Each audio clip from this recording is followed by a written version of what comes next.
नमस्ते सदावत्सले मातृभूमि। ये सब हम सबको मालूम है कि केजरीवाल की बेल ग्रांट हो गई है। और केजरीवाल की बेल, जो लोग भी थोड़ा बहुत कानून में या कोर्ट की प्रोसीडिंग में या इस तरह की कार्रवाइयों में विश्वास रखते हैं, उन सबको ये अंदाजा था कि जिस प्रकार से पिछले 1 महीने से बेलें चल रही थीं, अलग अलग कोर्टों में बेलें दी जा रही थीं, और bail is a rule and jail is an exception. Bail एक कानून है, बेल एक नियम है, और जेल अपवाद है। ये सभी जजमेंट में लिखा जा रहा, सभी ऑर्डर्स में लिखा जा रहा था। तो अंदाजा ये लग गया था कि अब केजरीवाल आखिरी सिपह सालार सबसे आखिरी में पकड़े गए थे, केजरीवाल की बेल हो जाएगी। केजरीवाल की बेल पूरी सुनते समय भी कोर्ट ने यही कहा था कि ये मत बताइए कि वो हाई कोर्ट डिप्रेस हो जाएगा, कि फला हो जाएगा, कि ढिमका हो जाएगा। हम सुप्रीम कोर्ट हैं, हम जो ऑर्डर करेंगे वो उससे कोई डिप्रेस नहीं होगा। ये मत कहिए कि फ्रस्ट्रेशन हो जाएगा, ये कुछ नहीं होने वाला, ये बातें मत करिए। और फिर कहा कि कब तक जेल में सबको रखोगे, कैसे रखोगे, इस तरह की बातें कोर्ट ने की थी। उस समय ये तय हो गया था कि कोर्ट बेल ग्रांट करने जा रहा है, केवल वो ऑर्डर लिखने का समय चाहिए। ऑर्डर लिखने का समय लिया, और आज बेल अनाउंसमेंट का मामला था कि बेल पर क्या ऑर्डर होगा। तो जैसे मैंने कहा कि एक्सपेक्टेड था कि बेल होनी है। 100 में 99.99% ये लगभग कोर्ट की प्रोसीडिंग से तय हो गया था कि बेल ग्रांट होना है। और ये इससे भी लग रहा था कि पीछे जिस प्रकार से के कविता की बेल हुई, पिछले जिस प्रकार से मनीष सिसोदिया की बेल हुई, नायर की बेल हुई, और यहाँ तक कि विभव कुमार की बेल हो गई। विभव कुमार की, ये इस स्कैम से नहीं जुड़ा था विभव कुमार, लेकिन विभव कुमार की बेल हो गई। ये तो बड़ा आश्चर्य का विषय सबके लिए था कि विभव कुमार की बेल हो गई। अब उसको आम आदमी पार्टी से जोड़कर देखा जा रहा है। इनके किंग पिन, इनके जो मास्टरमाइंड हैं, इन सभी के जो मास्टरमाइंड हैं, वो अरविंद केजरीवाल के रूप में देखा जा रहा। केजरीवाल क्या कर रहे थे, क्या कौन सी पूजा पाठ कर रहे थे, पता नहीं, लेकिन केजरीवाल। दूसरी बात ये भी है कि पीछे हमने देखा कि एक मामले में ऑनरेबल कोर्ट ने कहा कि हमारे लिए, ये तेलंगाना का मामला था, तेलंगाना के मामले में उन्होंने कहा कि हमारे लिए ऐसा स्टेटमेंट मुख्यमंत्री दे रहे हैं, और मुख्यमंत्री कह रहे हैं कि वो के कविता की बेल के पीछे का इन्होंने करवा दी, कि बीजेपी वालों ने करवा दी, ये गलत है, और ये हमको घसीटना ठीक नहीं। कोर्ट ने बयान दिया, भरे भरे कोर्ट में बयान दिया। लेकिन ये भी सत्य है कि केजरीवाल जिस दिन 4 जून के बाद या इलेक्शन के बाद, 2024 के इलेक्शन के बाद जब जेल जा रहे थे, तो उन्होंने पब्लिक स्टेटमेंट दिया था कि ये लोग मुझे कब तक अंदर रखेंगे कुछ पता नहीं, ये लोग मेरा क्या करेंगे कुछ पता नहीं, ये लोग मेरे साथ क्या व्यवहार करेंगे कुछ पता नहीं। अब जेल तो केजरीवाल के अंडर में ही आती है, यानी कि जेल का मंत्री तो केजरीवाल का ही रहता है, मतलब राज्य सरकार का रहता है। और सीबीआई केवल अरेस्ट कर सकती है, जेल नहीं भेज सकती। सीबीआई केवल अरेस्ट करके कोर्ट के सामने पेश कर सकती। सीबीआई बहुत ज़्यादा 24 घंटे तक अपने पास रख सकती है। उसके बाद जो कुछ भी होगा, सीबीआई अपना आर्गूमेंट रखेगी, ईडी अपना आर्गूमेंट रखेगी, और कोर्ट जो जो दस्तावेज पेश किए जाएंगे, उनके आधार पर कोर्ट निर्णय लेगा कि उनको बेल ग्रांट करनी है, कि उनको डिसमिस करना है, कि उनको जेल भेजना है, कि क्या करना है, केस ही क्वैश कर देना। ये सब कोर्ट के हाथ में। यानी कि जेल भेजना, केजरीवाल को जेल भेजना भी कोर्ट का काम था, और जेल से बाहर निकालना भी कोर्ट का काम था। केजरीवाल जेल में अगर किसी की वजह से थे, तो वो कोर्ट की वजह से थे, ना कि किसी सरकार की वजह से। ये प्रैक्टिकली प्रूफ्ड है। तो फिर जब केजरीवाल कोर्ट के ऑर्डर से या कोर्ट की वजह से जेल में थे, बोलो ऊपर का कोर्ट हो, नीचे का कोर्ट हो, लोअर कोर्ट हो, हायर कोर्ट हो, हाई कोर्ट हो, सुप्रीम कोर्ट, जो भी है तो कोर्ट, सबका संरक्षक सुप्रीम कोर्ट है, और नीचे हाई कोर्ट, नीचे स्टेट के कोर्टों का संरक्षक है, तो कुल मिलाकर कोर्ट है। और कंटेम्प्ट ऑफ कोर्ट के केसेस में भी नीचे लोअर कोर्ट में का भी कंटेम्प्ट होता है, तो वो अपना कंटेम्प्ट माना जाता है, और हाई कोर्ट और सुप्रीम कोर्ट दोनों ही चूंकि कोर्ट ऑफ रिकॉर्ड है, इसलिए उस पर कार्रवाई कर लेते हैं, और कहते हैं कि नीचे वाले कोर्ट में कोर्ट ऑफ रिकॉर्ड तो नहीं है, लेकिन हम उसके संरक्षक हैं, इसलिए उसका उसके खिलाफ कुछ बोलना, यानी कि मेरे खिलाफ बोलना। और अरविंद केजरीवाल खुले भाषण देके कोर्ट को कटघरे में खड़ा करके गए थे, जेल गए थे, पता नहीं क्या करेंगे मेरे साथ, यानी कि कोर्ट पर विश्वास नहीं था। आज आम आदमी पार्टी ये सब चिल्ला रहे हैं भाई इंसाफ हो गया, न्याय के दर्शन हो गए, न्याय हो गया, कॉन्स्टिट्यूशन प्रूफ हो गया, आताताई सरकारों का सिद्ध हो गया और अत्याचार सिद्ध, सब कुछ बोल लिया। लेकिन जो सवाल है वो ये है कि केजरीवाल की बेल तो पहले ग्रांट हो चुकी थी। केजरीवाल की बेल पहले ग्रांट हो चुकी थी, मतलब अरविंद केजरीवाल की बेल तो ऑनरेबल जस्टिस संजीव खन्ना कर चुके थे। और मजे की बात यह है, मैं जो बहुत महत्वपूर्ण बहुत महत्वपूर्ण तथ्य बताने जा रहा हूं वो ये है कि सबसे पहले case honourable justice Sanjeev Khanna यानी कि कोर्ट नंबर 2 में आया था। चीफ जस्टिस की अदालत को हम कोर्ट नंबर 1 कहते हैं, और 2 नंबर कोर्ट में आया था। और ये भी फैक्ट है कि नवंबर में honourable justice Sanjeev Khanna chief justice of India होने जा रहे हैं। ऑनरेबल जस्टिस संजीव खन्ना में ये हाई सेंसिटिव केस आया था। Honourable justice justice Sanjeev Khanna ने इस केस को लंबे समय तक सुना था, क्योंकि फाइल सबकी एक ही है, केवल इतना है रोल अलग अलग हो सकता है, मामला बंच एक ही है। और चार्जशीट जब लगी है तो एक ही चार्जशीट लगी है। केस जब चलेगा तो एक ही नंबर का केस सबके खिलाफ चलेगा। तो सवाल यहां पर यह पैदा हो रहा है कि ऑनरेबल जस्टिस संजीव खन्ना की अदालत में जब मनीष सिसोदिया की बेल का मामला लगा था तो कई दिनों तक, मतलब यो जितने दिनों इनकी सबकी बेल की सुनवाई कोर्ट में नहीं हुई, उससे ज्यादा समय तक कोर्ट नंबर 2 में मनीष सिसोदिया के केस की सुनवाई हुई। उसमें ईडी भी था, उसमें सीबीआई भी था, और एक एक तथ्य निचोड़ कर रखा गया, एक एक तथ्य पर चर्चा हुई जैसे ट्रायल चल रहा है। उस समय मैंने कहा था कि भाई बेल की सुनवाई हो रही है या ट्रायल चल रहा है। इतना लंबा सुनवाई तो नहीं होती है, 370 के मामले में भी इतनी लंबी लंबी सुनवाई, मतलब जो देश के हाई प्रोफाइल, जिससे पूरा राष्ट्र परिवर्तन होने होने की बात आती है, जिससे पूरे करोड़ों लोगों के ऊपर फर्क आता है, जिससे पॉलिसीज पर फर्क आता है, जिससे सरकारों पर फर्क आता है, जिससे आइडियोलॉजीज पर फर्क आता है, ऐसे केसेस भी इतने लंबे समय तक सुप्रीम कोर्ट में नहीं सुने जाते जितना कि मनीष सिसोदिया की बेल सुनी गई थी। यानी कि सारे फैक्ट, सब कुछ ऑनेबल 2 नंबर की कोर्ट को मालूम था। ऐसी परिस्थिति में जब भी होता है, अभी तक की प्रैक्टिसेस में भी रहा है और देखने में भी आया है कि जब भी ऐसा मामला रहा है तो एक केस नंबर पर जितने मामले आते हैं वो सब उसी कोर्ट में लगते हैं। ऑनरेबल जस्टिस संजीव खन्ना की अदालत में पहले बेल सबकी रिजेक्ट होती चली गई, यहां तक कि अरविंद केजरीवाल की जिस दिन गिरफ्तारी हुई थी उस समय सुप्रीम कोर्ट में मेंशन किया गया था, चीफ जस्टिस ने 2 नंबर कोर्ट भेज दिया था। 2 नंबर कोर्ट जाने से पहले ही वो विड्रॉ करके 2 नंबर कोर्ट पहुंचे। 2 नंबर कोर्ट ने सुनने की बात कर ली थी, हाँ सुन लेंगे, उसके बाद वो विड्रॉ कर बैठे और उन्होंने ये कहा कि हम नीचे से आएंगे। यानी कि उम्मीद ये थी कि 2 नंबर कोर्ट उनको बेल नहीं देगी। और जस्टिस संजीव खन्ना की अदालत में ही अरविंद केजरीवाल का ईडी का मामला भी गया था। ईडी वाले मामले में 2 नंबर कोर्ट ने ही उनको बेल भी ग्रांट करी थी, इंतरिम बेल, और 2 नंबर कोर्ट ने ही उनको फिर से अंदर भी किया। और उसके बाद जब फाइनल हियरिंग हुई तो फाइनल हियरिंग में ईडी के मामले में 2 नंबर कोर्ट ने ही उनको बेल ग्रांट करते हुए रिस्ट्रिक्शन लगा दिए थे कि ना तो चीफ मिनिस्टर का काम कर पाओगे, ना सेक्रेटरीट का काम कर पाओगे, ना ही मंत्रिपरिषद की बैठक ले पाओगे, ना ही कोई फाइल साइन कर पाओगे। हालांकि अरविंद केजरीवाल महारथी हैं, कोई फाइल वाइल साइन तो वो कभी करते ही नहीं, फाइल साइन करते होते तो शायद अरविंद केजरीवाल का खेला दूसरा होता। लेकिन चूंकि एग्जीक्यूटिव फील्ड से आते हैं इसलिए एग्जीक्यूटिव फील्ड के व्यक्ति को सरकार का खून चख जाए तो फिर तो गजब की बात है। अरविंद केजरीवाल को मालूम था कि ये सब कुछ होगा तो हम कैसे बचेंगे। अरविंद केजरीवाल फिर भी ऑनरेबल कोर्ट ने रिस्ट्रिक्शन लगाते हुए ईडी की बेल ग्रांट कर दी। ईडी वाला मामला ही सीबीआई से जुड़ा हुआ है, प्रेडिकेट ऑफेंस होता है तो उधर जाता है, लेकिन क्राइम होता है तो इधर आता है।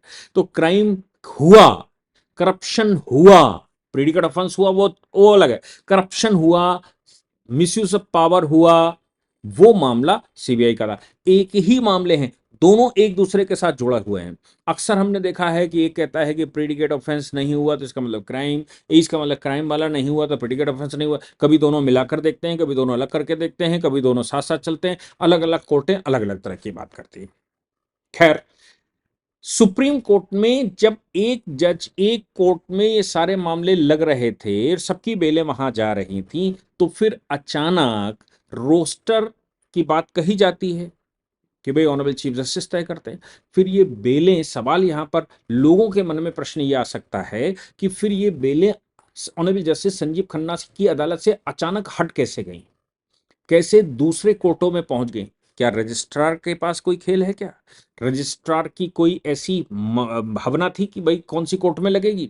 मालूम पड़ा कि अभी लगातार 3 कोर्टें बदल गई। ऑनरेबल जस्टिस संजीव खन्ना के बाद 3 कोर्टें बदल गई तब, और 3 कोर्टें बदलने के मतलब इनकी बेल किसी और ने कर दी, उनकी बेल किसी और ने कर दी, उनकी बेल किसी और ने कर दी।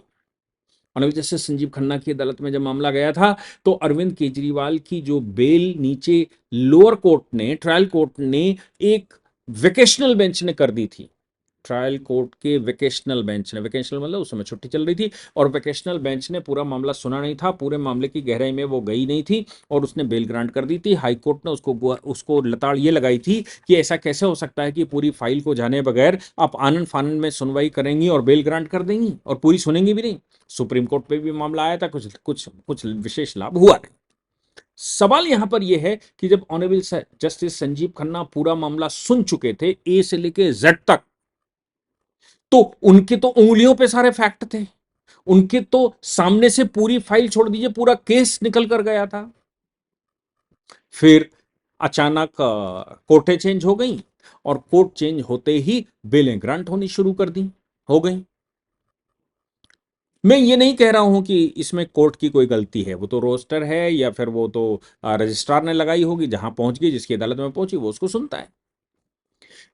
बेल इज ए रूल और जेल इज ए एक्सेप्शन, ये कोर्ट ने कहना शुरू किया। सभी कोर्टों ने वही ग्राउंड लिया कि भाई 493 पेज की, 493 आपको विटनेस इन्वेस्टिगेट करने हैं या उनका ट्रायल चलाना है, उसको उसको उसको वो करना है, उनके एविडेंस होने हैं।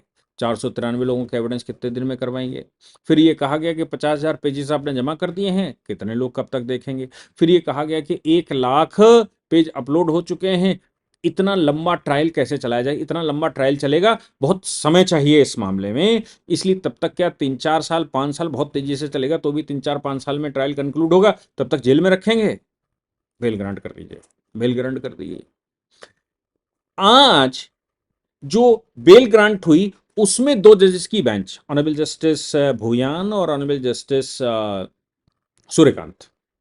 अब सवाल यहां पर जो कंफ्लिक्टिंग व्यू आया, जो जो डिफर हुआ, वो क्या हुआ?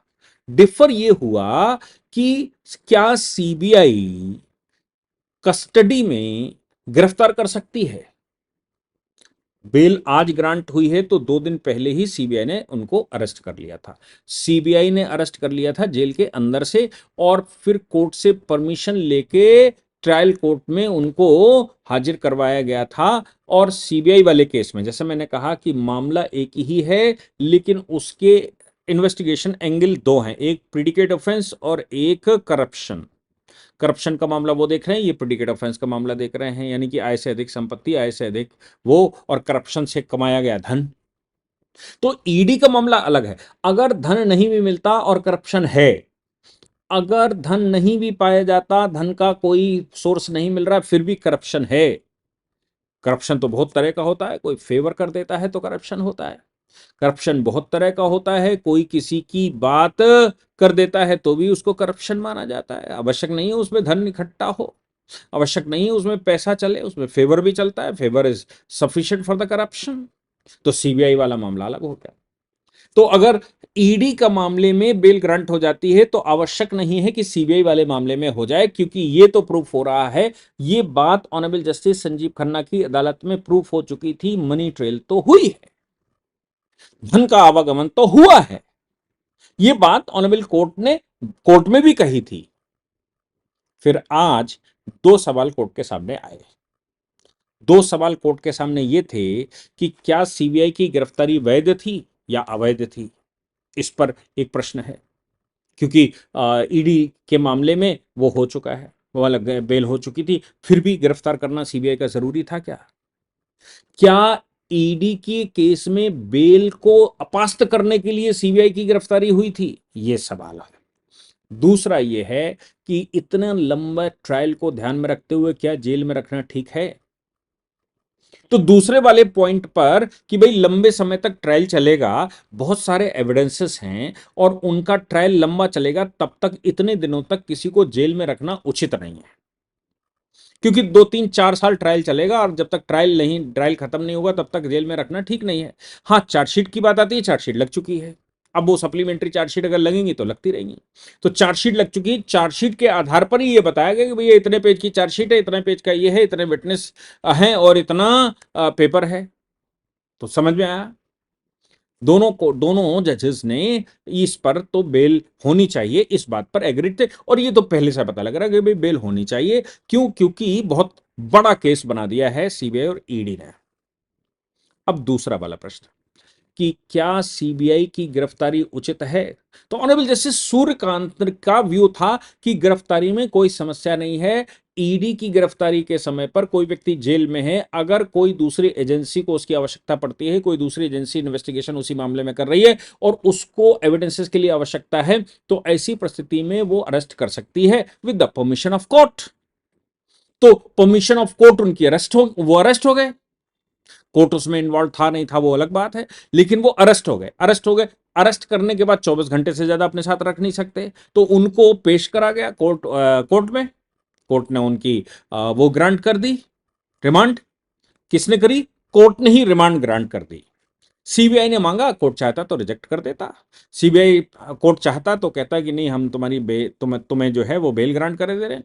कोर्ट अगर उसी समय चाहता तो कहता तुम गिरफ्तारी ही नहीं कर सकते हो, लेकिन कोर्ट ने उनको रिमांड पर भेज दिया। रिमांड पर भेजने के बाद वो दोबारा जमा हो गए। सीबीआई वाले मामले में फिर से बेल मांगी गई, कोर्ट ने सुनी और आज कहा कि ये कोर्ट यानी कि सुप्रीम कोर्ट पहले से सीबीआई को पिंजड़े में बंद तोता बता चुकी है, इसलिए सीबीआई की इमेज बहुत अच्छी रहनी चाहिए। पिंजड़े में बंद तोता नहीं दिखना चाहिए, वो तोता खुला आसमान में घूम रहा हो, कहीं भी विचरण करे, ऐसा सीबीआई को देखना चाहिए। अब इस मामले में कहा सीबीआई की गिरफ्तारी ही गलत थी। क्यों? क्योंकि सीबीआई गिरफ्तार इसलिए कर रही थी क्योंकि ईडी वाले मामले में बेल होना संभाव्य था, उससे पहले सीबीआई उस बेल को इनफेक्टिव करने के लिए गिरफ्तार कर रही है, ऐसा कह दिया गया।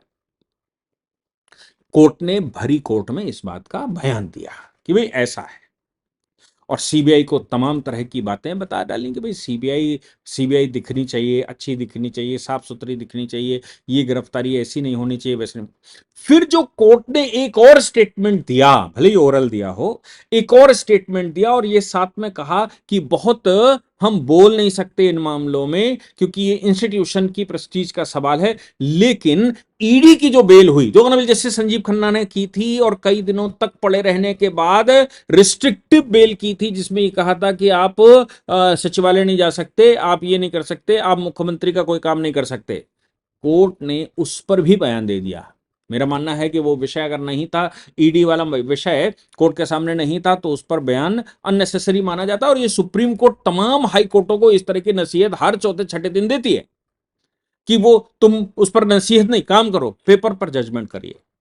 ऑनरेबल कोर्ट ने पहले तो सीबीआई की गिरफ्तारी ही दोनों में डिफर हो गया।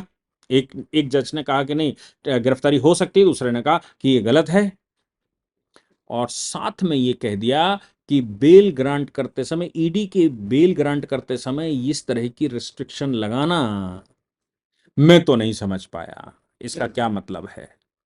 और मजे की बात यह है कि यही इसी तरह का एक मामला जो मैंने कहा था कि एक बंदी के सजा माफ करने को लेकर सुप्रीम कोर्ट में एक केस आया है और उसमें कहा गया कि अरविंद केजरीवाल को जेल के अंदर से फाइल साइल करने की अनुमति दीजिए, नहीं तो उनको बाहर निकालिए।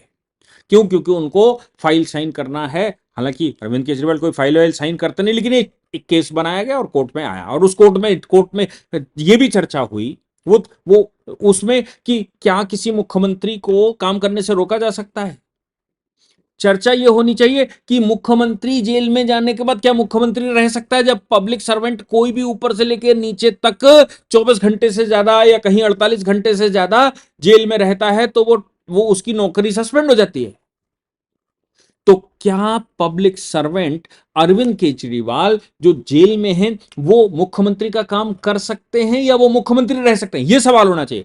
सवाल यह हुआ कि मुख्यमंत्री के काम से रोकना उचित है क्या? होना क्या चाहिए था? क्या मुख्यमंत्री कोई जेल में है तो वो मुख्यमंत्री कंटिन्यू रह सकता है? लेकिन उसमें अभी नोटिस हुए हैं, कार्रवाई जारी है। उसी को अगर इससे इस स्टेटमेंट से ऑनरेबल कोर्ट के मिलाओगे तो ऑनरेबल कोर्ट ये कह रही है कि हम तो हतप्रथ हैं कि उस मामले में ऐसा हो गया है, रिस्ट्रिक्शन लगाया गया। फिर लेकिन कोर्ट की मर्यादाएं हैं, इसलिए उन विषयों पर बात चर्चा कर नहीं सकते, कह भी दिया और रिस्ट्रिक्टेड है। मजे की बात यह है कि इस पूरे प्रकरण के जो स्पेशलिस्ट हैं कोर्ट में, वो ऑनरेबल जस्टिस संजीव खन्ना, जो कोर्ट नंबर 2 है, जो कि कोर्ट नंबर 1 होने जा रही है, वो चीफ जस्टिस होने जा रहे हैं कुछ समय बाद, उनके डिसीजन पर यह बात आई। तो मैं तो सोच रहा था कि अरविंद केजरीवाल का जो केस है, ये वाला जो केस है, वो कितना हाई प्रोफाइल और कितना खतरनाक केस है कि कोर्ट की वर्डिक्टें भी कोर्ट की सामंजस्य नहीं बैठ पा रहा है, डिफर कर रहे हैं ऑर्डर्स, रीजनिंग डिफर कर रही है। तो सोचने की बात तो है कि अरविंद केजरीवाल की बेल तो फाइनली ग्रांट हो गई, लेकिन कितने कितने सारे प्रश्न खड़े करके और कितनी सारी एनोमलीज इसमें बन गई हैं। इन सभी एनोमलीज को हमें लगता है कि भविष्य में ऑनरेबल कोर्ट एड्रेस करेगा, तब हम लोगों को समझ में आएगा कि इसके पीछे क्या भावना थी, क्या चल रहा था। लेकिन अभी तो फाइनली अरविंद केजरीवाल की बेल ग्रांट हो गई। जय हिंद, जय भारत, वंदे मातरम।